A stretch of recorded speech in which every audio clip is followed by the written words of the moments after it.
I have never seen an IEM like this before. This has a rotating dial on the back to tune sound profiles. Yeah, like I said, I've never seen that before. I've never heard of this brand either. It's called Ooopus X OP24. I mean, it seems pretty cool. Look at that all-white futuristic mecha design. Yeah, it's all plastic but feels pretty good. And there's that rotating dial I mentioned. You can switch between two sound profiles. We'll take a closer look in a second. The included cable is also pretty good quality, about what I expect for this price. You also get two sets of ear tips, pretty good, but I'll use my own liquid silicone tips as usual. Now the dial itself is kind of slippery to rotate and it's a little bit tighter than I expected. Pause. Of course, it only has two modes, so it's pretty easily manageable, but I wish it had some grippy texture on the outside. Now spec-wise, this IEM uses two dynamic drivers and four balanced armatures, but the setup is a little unusual. Now the dynamic drivers are pretty standard. One of them handles the sub-bass region and the remaining one handles the rest of the frequencies as a full range driver. But the balanced armatures are doing something strange. Two of them out of the four is handling the mid frequencies and the remaining two is helping the full range driver, especially in the top end. So this thing has a lot of emphasis for detailed top end.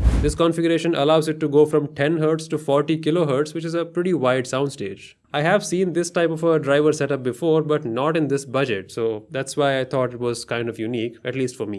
Now fit-wise, these are super lightweight and comfortable, no issues there at all. And yeah, it sounds relatively spacious and airy. I was hoping for a little bit more spaciousness given that wide soundstage, but this is still above average. Okay, let's talk about this rotating dial thingy. Now the difference between mode 1 and mode 2 is quite subtle, but it is noticeable. I noticed that when you switch to mode 2 on both of these, it drops the mid bass a little bit, and it enhances the sub bass a little bit, and because of this reduced mid bass, I actually perceived the top end to be a little more forward. I think it's because the mid bass wasn't as powerful as before, that's why I was noticing the treble and the shimmer from the cymbals and all that. It was overall a better sound for me in the second mode than the first, at least in my preference. And remember, this thing goes as down as 10 Hz, and yeah, you can tell the sub bass is impressively deep. Again, not the mid bass, the sub bass, which means it's more of a rumbling sensation than an audible sound, useful for things like gaming. The mid bass is still adequately strong in the second mode, it gently rolls off in the lower mids as it should, and the balanced armatures are doing a pretty good job handling that mids and taking it to the upper mids. Again, the difference between the two modes is fairly subtle, but you can notice it after a while. I just kept it on the second mode most of the time because that's what I liked.